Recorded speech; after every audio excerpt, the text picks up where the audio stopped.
A reading from the Holy Gospel according to Mark, chapter 9, verses 2 to 10. The passage is taken from the Message version of the Bible.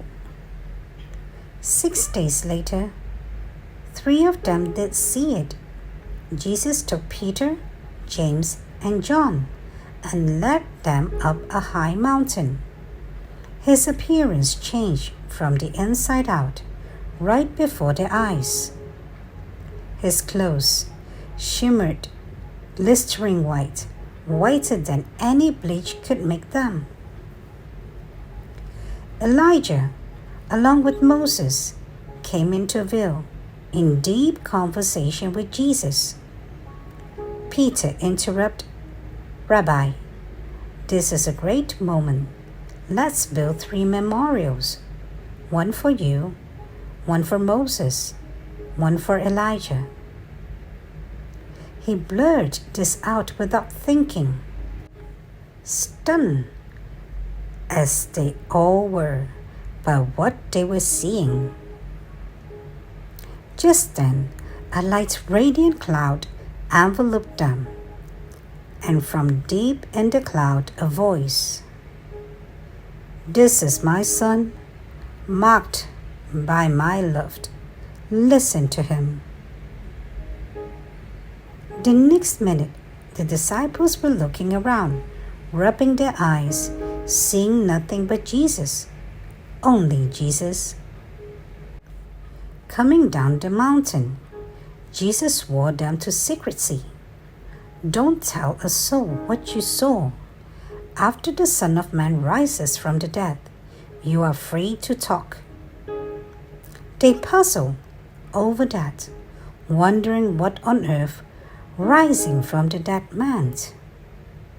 The Gospel of the Lord. Let us now listen to a short reflection on the Holy Gospel according to St. Mark, chapter 9, verses 2 to 10. This is my Son, the Beloved. The Gospel reading for the second Sunday of Lent meditates on the Transfiguration of the Lord on a mountain.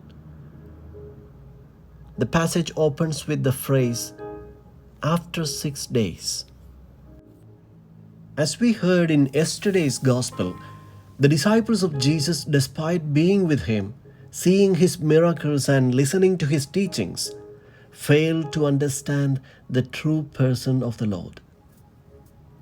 Peter professed that Jesus was the Messiah, but his understanding of the Messiah was wrong. The disciples could not digest the image of a suffering Messiah. We heard Peter reacting, "This cannot happen." Therefore, it became necessary for Jesus to reveal the true face of the Messiah as one who serves, disregards his divinity, and takes the form of a helpless human being. Therefore, he takes 3 of his disciples, who were probably the most prepared to accept the novelty of the kingdom, and brings them up the mountain. This mountain is not Mount Tabor, of course. In biblical language, the mountain does not indicate the material place, but the inner experience of a manifestation of God, where intimacy with the Lord culminates. It indicates the world of God.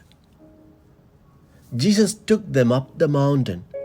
If we want to experience the Lord, it is necessary to go up the mountain with the Lord, where we isolate ourselves from the noise, confusion, and even the worries of everyday life.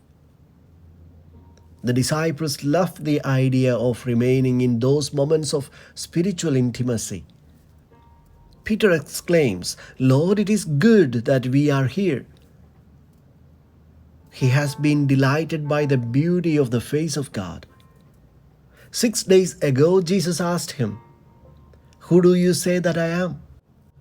And today he gives them the true answer on the mountain of intimacy with him. And the answer is, "This is my beloved Son, listen to him."